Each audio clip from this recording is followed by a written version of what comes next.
일단 홍익표 더불어민주당 의원이 정책위 수석 부의장이 이현주 공천을 잘못해서 죄송하다, 사과한다 이렇게 말씀을 하셨네요. 태어나서 이런 재밌는 장면은 처음 봅니다. 국민의당 수석 부대표인 이현주 의원의 발언은 매우 부적절합니다. 물론 우리 더불어민주당 책임도 있습니다. 국민들에게 죄송합니다. 공천 과정이 허술해서 공천에서 당선까지 시켜서 그렇습니다.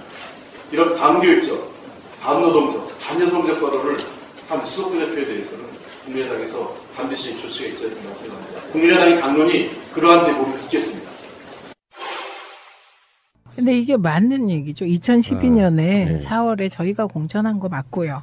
예, 민주통합당 때 공천한 거 맞고, 제가 문성근 선배랑 국민의 명령 해서 그 민주통합당까지 쭉 왔잖아요. 그런데 그 즈음에 그 이현주 변호사가 국민의 명령 사무실에 온 적이 있어요. 그래요? 예. 그래서 그때 유시춘 선배가 같이 이제 민주통합당 만드는 작업을 같이 했는데. 유시민 작가 누나. 네. 그렇게 말씀하시면 싫어하세요. 유시민이 유시춘 동생이다 이렇게 얘기해야 된대요. 예.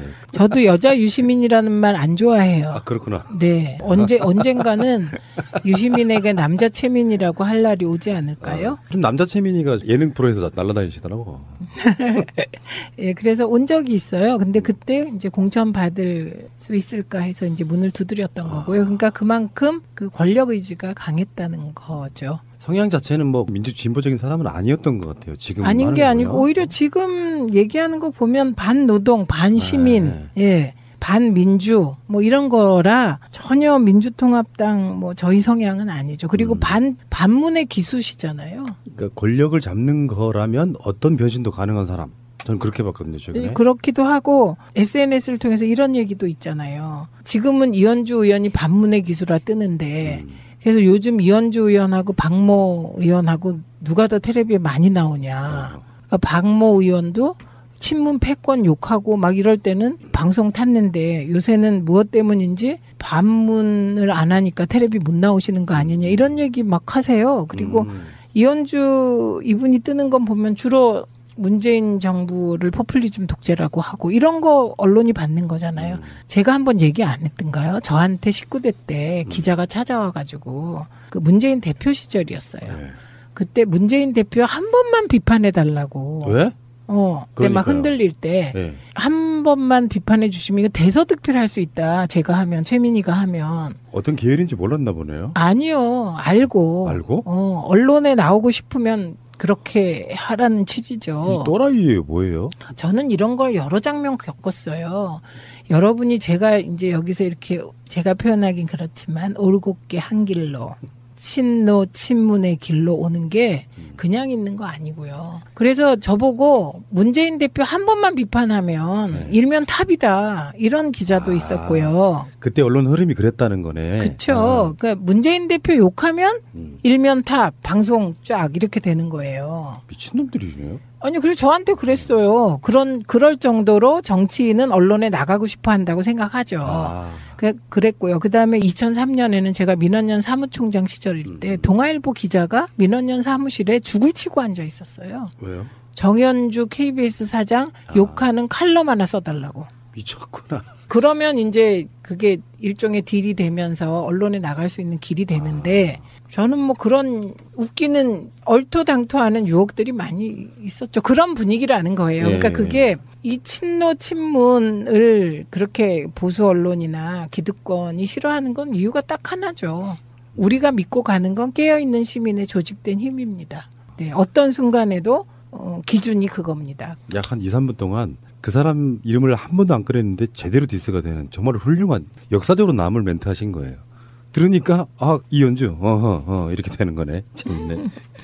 홍익표 의원의 이 발언은 댓글을 보니까 이렇게 쓰여 있더라고요. 이현주를 매기는 최고의 신의 한 수. 사실은 이현주 개인의 성향은 50%, 나머지는 당 분위기 50%가 좌우하는 게 아닌가 싶어요. 더불어민주당이 있었다면 이런 발언 못하죠.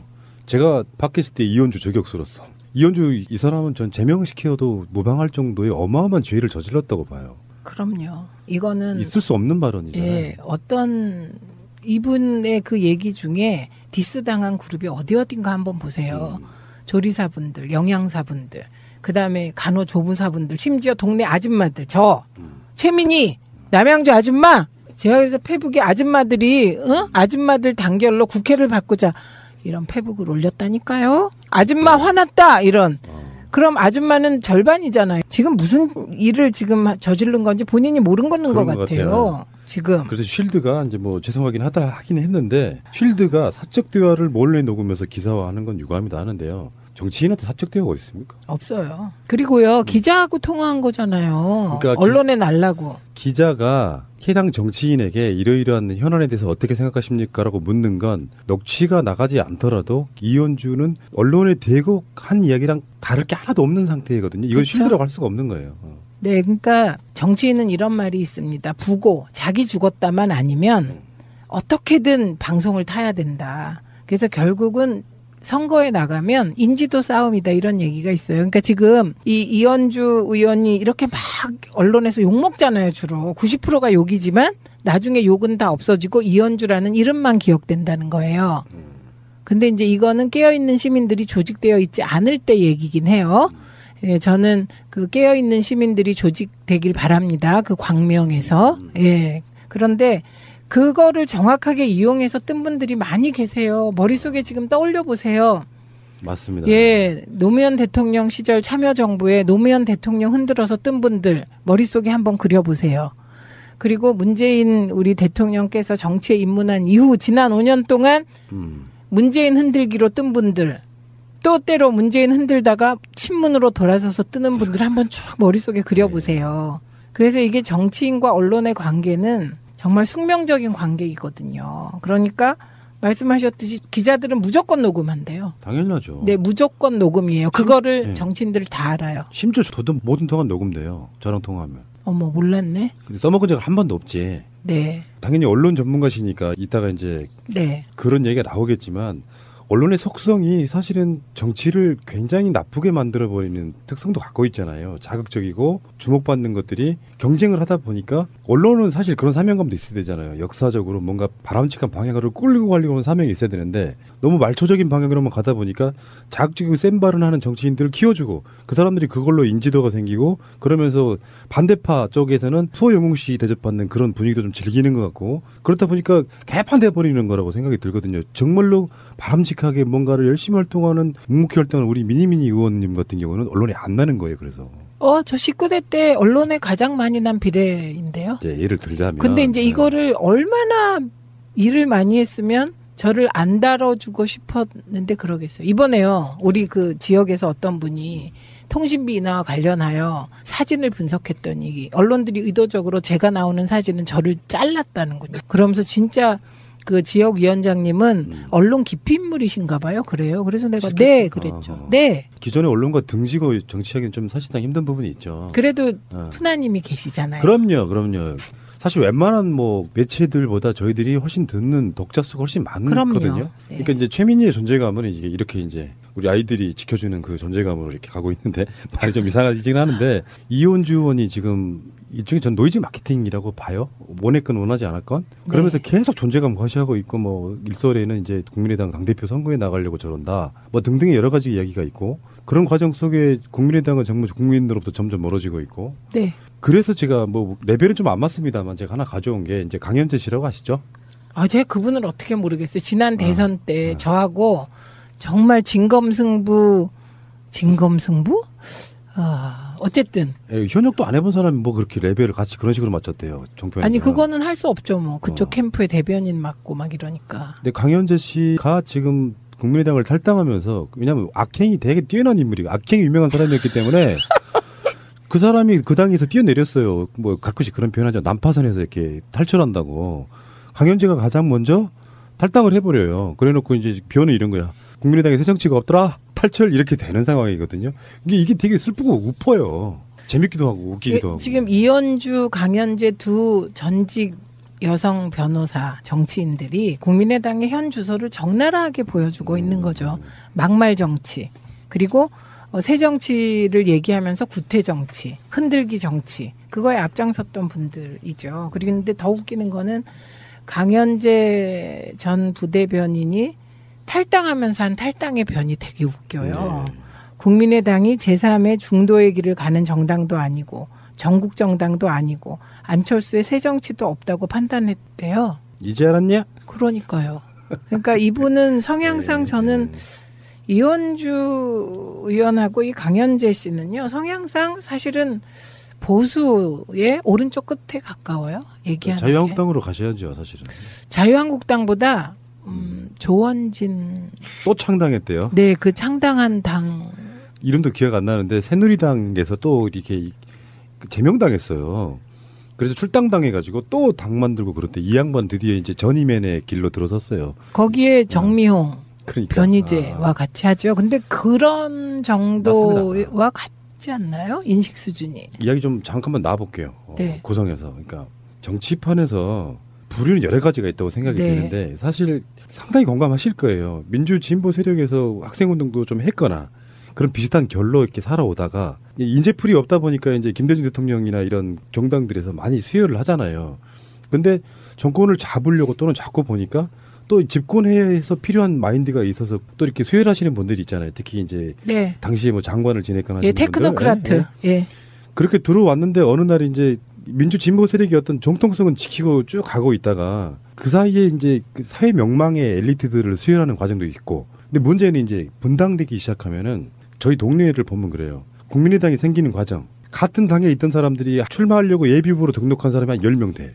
그런 사람들이 국민의당이 분당해 나가는 과정이 생기니까 반이 국민의당 갈아타요. 근데 이 사람들 이력을 제가 다 봤어요. 명함 받으면서. 진짜로 이쪽에서 열심히 활동하러 운동한 사람들은 거의 없어. 그러니까 국회의원 당선만 가능하다면 그 당시에 새누리당도 가고 새정치민주연합도 가고 아무 데나 갈 수 있는 사람들인데 분당이 되면 그만큼 그 사람들 일자리 공간이 좀 생기는 거거든요. 그러니까 공천 받을 수 있는 정당에 어중이 떠중이들이 다 몰려드는 관계. 그렇다 보니까 사실 낭중지초가 되는 거예요. 그 마인드가 그대로 표출되니까 분노심이 일으키고 어떻게 이 사람들이 민주를 비방하는 정당 위에 있었던 거지 굉장히 분노스러운 거예요. 그런 그룹이 있죠. 그 지역위원회를 제가 운영을 해보면서 그 현실로 느끼는 거잖아요. 그래서 최근에 그 대선 과정에서 국민의당으로 갔다가 탈당하고 우리 당 오시겠다는 분들이 많이 계셨습니다. 그런데 그런 분들 중에 상당수가 호남향후회하고 연계해서 들어오시기도 하는데요. 그게 이제 부분적으로 받아들이죠.